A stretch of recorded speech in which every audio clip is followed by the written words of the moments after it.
sported 3 rail tracks on the top deck. All 3 tracks could be used, depending on the load at the time. Generally, for small loads, railway rolling stock was shunted onto the middle track. When carriages were shunted onto the 2 outer tracks, the inside track was utilised by a steam locomotive to pull the rolling stock off the ferry, all at the one time. Its main job was to transport freight wagons across the river.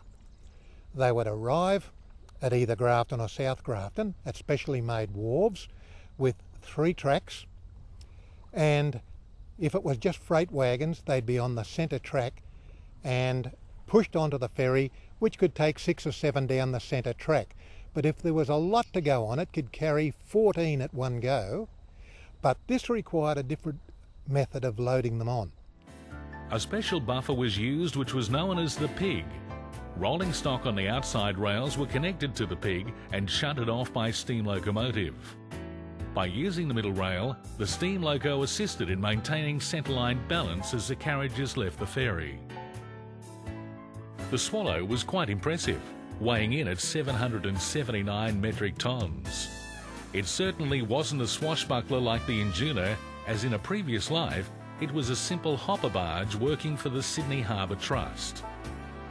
Her rails were laid from stem to stern in Sydney, and the vessel was towed to the Clarence River by a tugboat late in 1924. The river twins Swallow and Induna operated very successfully until the Clarence River Bridge was opened in 1932. Special tide adjusting ramps on each side of the river kept the tracks aligned during shunting on and off, which in itself was quite remarkable. With the opening of the bridge, the ferries were no longer required, and to the chagrin of transport enthusiasts, the Swallow left Grafton, and to some extent lived a useful life until it was scuttled off Sydney Heads in 168 fathoms of water on August 22, 1946.